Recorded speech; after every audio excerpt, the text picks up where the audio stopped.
So what's up guys? Welcome back sa ating panibagong video. So ngayon guys, meron tayong papakita dito na speaker. In-order natin to dahil merong nagpagawa sa atin ng MCB box set na merong loaded na speaker. Ito yung nirecommend ko sa kanya na subwoofer speaker. So pwede po ito pang bahay, pang events na speaker subwoofer. So samahan niyo ko guys sa video natin ngayon at para masundan natin, panoorin natin hanggang dulo. So let's go.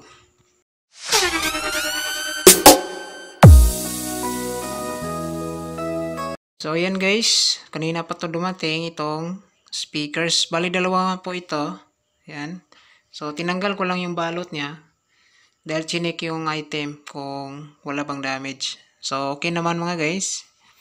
Balot naman siya, tapos meron din siyang fragile na nakalagay sa balot. Ayan. So brand name pala nito is Joson. Model niya is Joson Stage 15 Sub.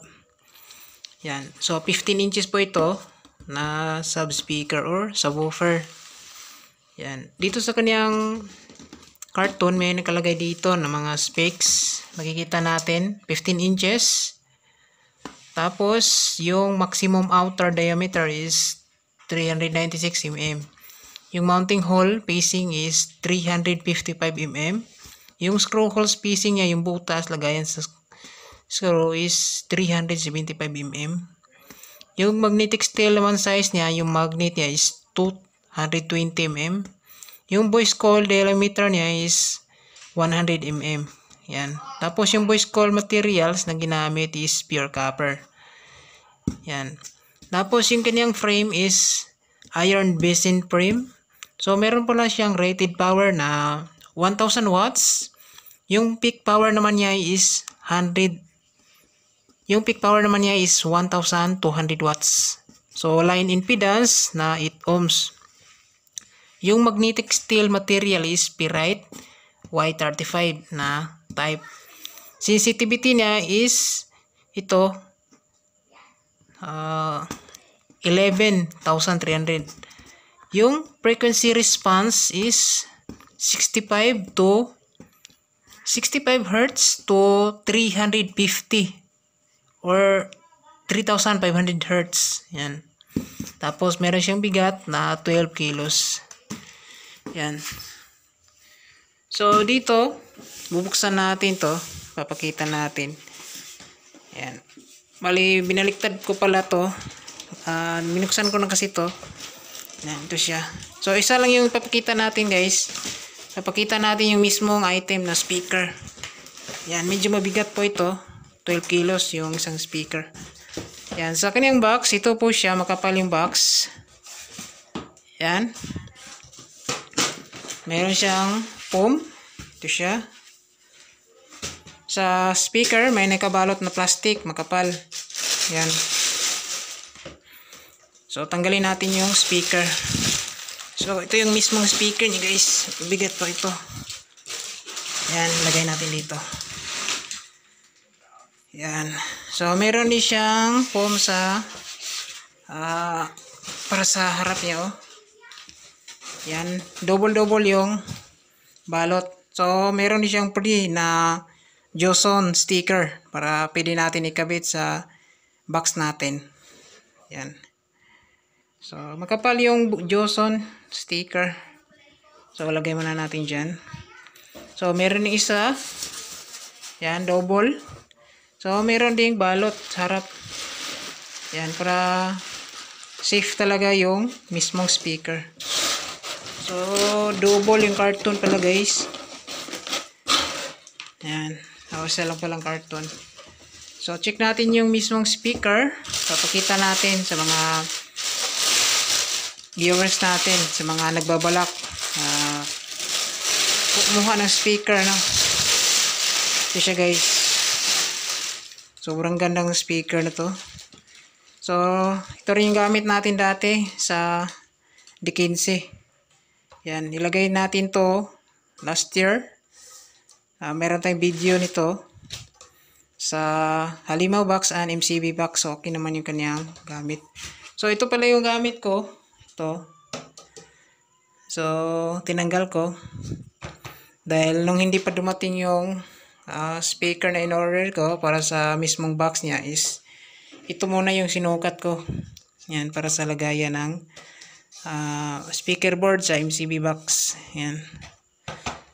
So, ito yung sa akin, personal na gamit. So, ito naman yung sa customer natin. Dalawa. Bagong-bago po ito. Galing Shopee. So, makikita natin guys. Meron siyang rubber dito. Makapal. Yan o. Meron siyang taas.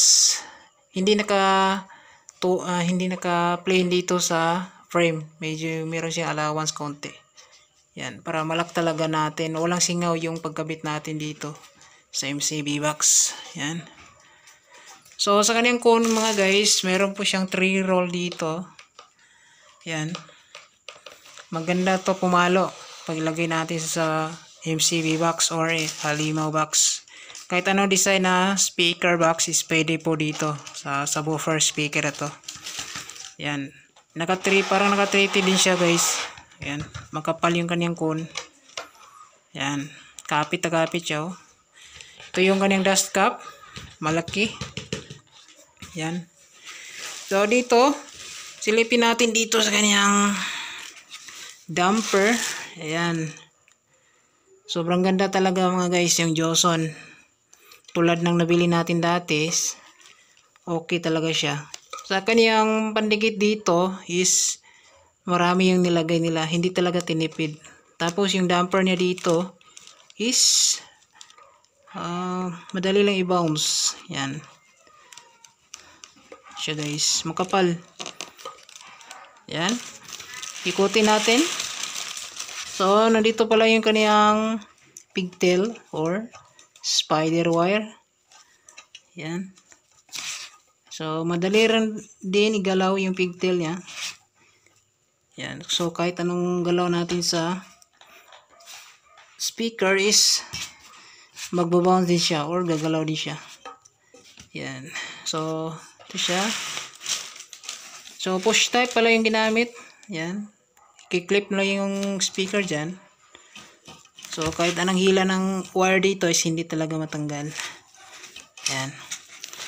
So, ito guys, oh, yung magnet niya guys. Yan. Ang laki. Makapal siya, yung magnet. Yan. So, yung design niya sa kaniyang frame is ganito. Pa-curve siya. Tapos, sobrang kapal ng frame nito. Yan. So, baliktaran natin. Papakita natin yung mismong magnet. Yeah. So, ito siya. Bagong-bago. So, logo ng Joson. So, stage 15. Ito yung wattage niya, 1,000 to 1,200 watts, 8 ohms. So, ito siya. Ito yung logo niya. Malaki yung butas dito. Ito yung breather ng coil sa loob. Yan. So, dalawa po ito. Para po ito sa ating customer na nagpagawa ng MCB box. Yan. So, yung box na ginawa natin is nandito pala sa labas. Papakita natin. So, wala pang pintura.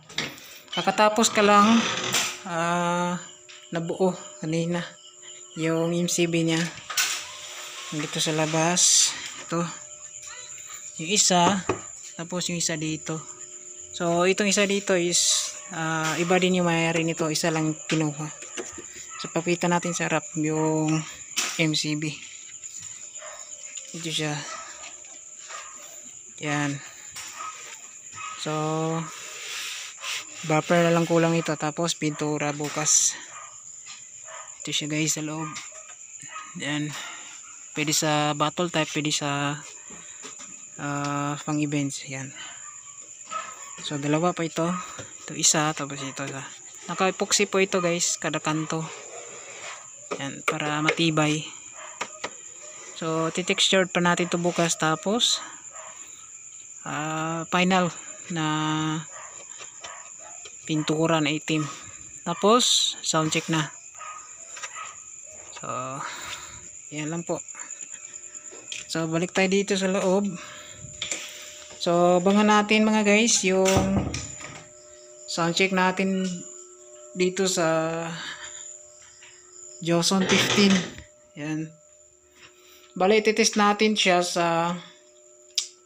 siguro sa Joson Saturn pag natapos na yung box. Kasi yung amplifier ni Bossing is 735. Yan. So, upgrade na lang siya mga next year. So, ito muna yung inuna na yung speaker para soon powered amp na yung bibili na. Sa ngayon is 735 muna yung gagamitin niya dito. So, sound check natin yan pag nabuo na. So, yan lang po mga guys. Maraming salamat. God bless. Kaya natin lahat.